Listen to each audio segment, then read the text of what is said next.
Hi, guys, and welcome back to another episode of the Finesse and Failure podcast. I think I want to be mic'd up.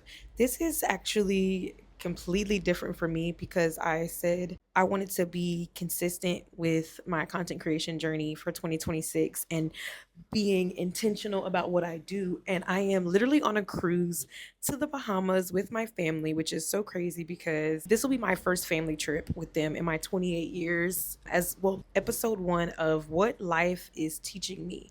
We may have to reconvene because this sun is going crazy right now. Hello. So we might have to turn our chair around.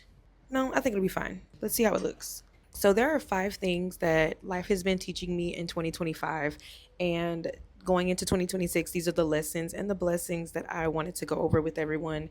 As y'all know, my notebook is here because I just could not fathom doing this episode without having taken notes over the last couple of months about everything that I've been physically going through, mentally going through, emotionally going through, and this is what I want to share with you guys. The first thing is I have realized that in the last quarter of the year, that's when everything had just started making sense for me. Life started getting better, my skin started getting clearer, my body started coming into fruition from what I've been dreaming of without having to go under a knife and lay on anybody's table. And I've realized that once you get rid of the dead weight in your life, whether that be the people that you associate with, whether that be the places that you keep going, the company that you keep, all of those things, once you get rid of the dead weight of whatever is holding you down, that is literally when your life starts going crazy.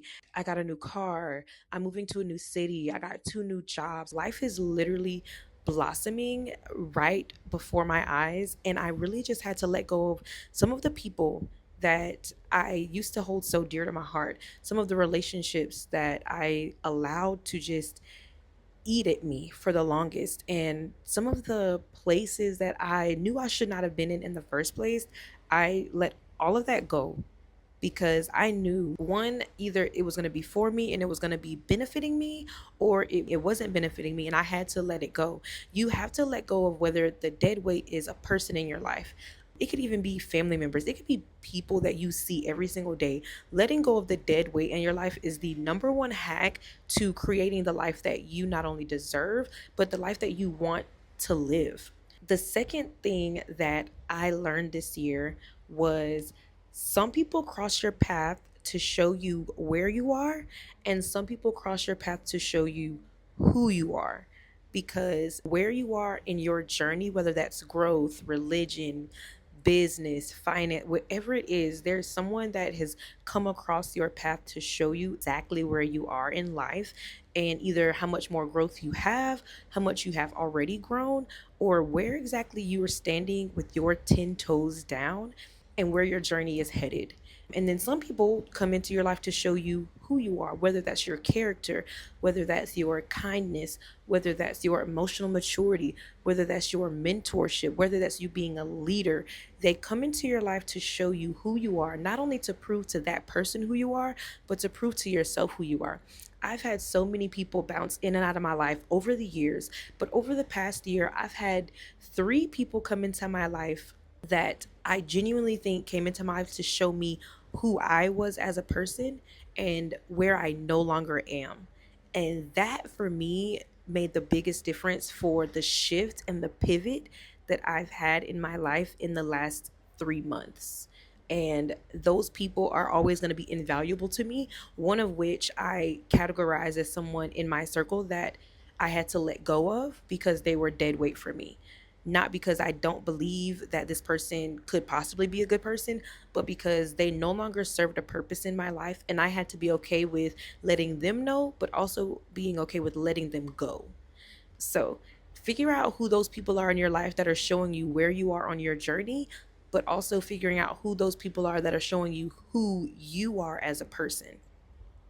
The third thing that I learned this year, it took me a while to piece it together, but pay attention to how people treat other people, because in that same nature, they could treat you that same way. And I mean this in a negative connotation, not in a way where, oh, you treat people nice, people treat you nice back. No, not necessarily that. I watched the company that I worked for, I've watched them cross off people in our company. I've watched them overlook people in our company. I've watched them think that other people needed babysitters in our company.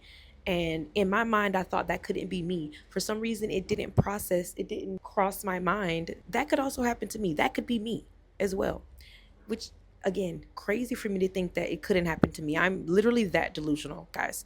But when I put the two pieces together, where I was being left out, I was being overlooked, I wasn't being promoted, I wasn't valued, I looked at all the other people that were also in the same boat as me, and I'm like, this happened to y'all first. Why did I not think this could happen to me? So pay attention to how people treat other people around you in the same category as you, as the same emotional or mental intelligence as you, because the way they treat them, they could also one day treat you that way. And that's not saying you're being paranoid, that's preparing yourself for the, I won't even say inevitable because it doesn't mean it will happen, it just means it can happen. Number 4, this one hit me really hard, but don't be delusional about anything regarding a man. Be delusional about your goals and the things you want to achieve, and be intentional about you. Delusion comes in many different forms, but my favorite form is the one that wraps itself around as love. When we love someone, the delusion that soaks into our brain, the delusion that this man can do no wrong, the delusion of this man is going to be mine forever, sets in so fast. The guy that I was with in the past, a couple of guys that I was with in the past, you couldn't tell me they weren't the smartest, they weren't the bravest, they weren't the most courageous, they just were in a bad situation, X, Y, and Z. They, and again, have grown from this, have seen this come and go. They have been so manipulative. They take that knowledge that we as women are so gullible to what we believe our men can do for us, that they're like, oh, this is easy. I used to be so delusional about this man.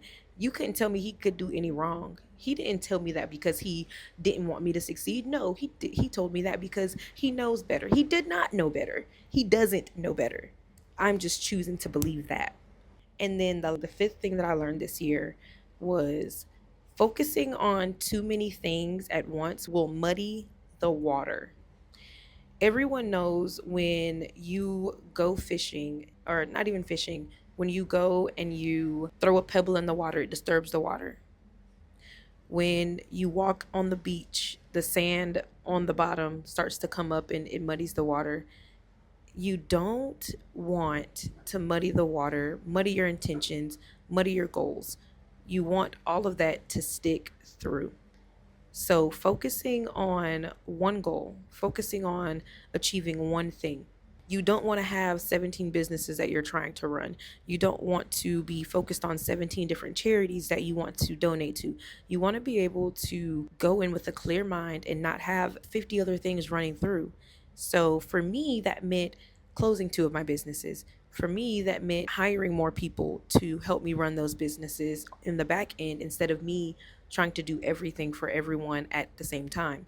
So, the 5 lessons that I learned this year really have captured what I envision my 2026 and my 2027 to be, as far as me maneuvering in my life in a smarter way and using what I've learned in the last 2 and 3 years, especially this last year, in order to be the best that I can be, for one, but also try to create the life that I want.